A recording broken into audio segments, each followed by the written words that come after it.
My state, Louisiana, is an exporting state.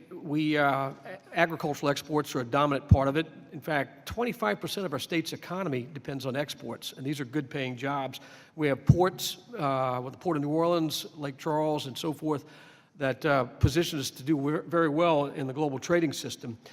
A couple of questions. One, I'm concerned about our position with Cuba. We're losing market share, agricultural market share with Cuba. And in fact, U.S. exporters used to rank first in terms of providing agricultural goods into Cuba, and we've now fallen to number 4. Rice in my state, we're the 3rd largest rice producing state. We've lost market share pretty significantly to the EU, to Brazil, to Argentina, and other countries.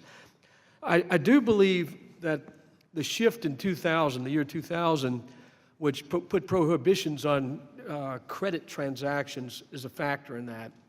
And we can argue all day long about Cuba and opening trade agreements, but I do believe a simple step would be to allow for credit-based transactions, and I think we would start to regain some of that market share. So I'm curious to get your opinion on that issue, and then I have another follow-up question. Well, one thing I would say real quickly is Cuba, again, the United States ought to own that market as far as agriculture goes. I mean, we're so close. So I agree. We ought to own it. Going back to TPP, your comments on TPP and other countries, we should want to export to every country, I believe, because we're the most productive country in the world. From a dairy standpoint, we have the most nutritious product and the safest product around the world. Nobody can compete any better than we can, and we can do it on a cost basis also.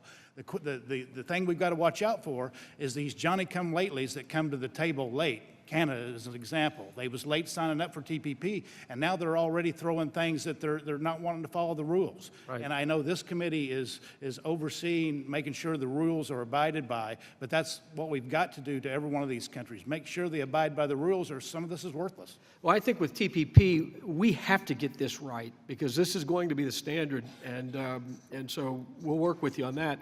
Mr. Papp, I wanted to, rice. I want to talk a little bit about the Farm Bureau position with regard to rice and rice market access. You know, when we did South Korea, rice was really not part of that agreement, and my rice producers were not happy about it. TPP, we've gotten some market access now into Japan. I would have liked to have seen more. Hopefully this is a starting point. What's the Farm Bureau position with regard to rice access and the way TPP will play out? Well, certainly American Farm Bureau, we represent all of agriculture, all the commodities. You know, in 2015, rice exports were nearly 4 million metric tons with an export value of over $2 billion. This was the 2nd largest volume in the last decade. One of the issues is Japan, as you mentioned, is very protective of their rice producers, kind of isolating them from that competition, very high tariffs. Despite that, U.S. producers shipped more than 320,000 metric tons of rice to Japan in 2015. They came via the WTO commitment. We believe that rice producers, U.S. rice producers, will have the opportunity to capitalize on a U.S.-specific TRQ of up to 70,000 tons with the TPP. We're still going to face some more competition with Mexico as Vietnamese rice exports will have those lower tariffs.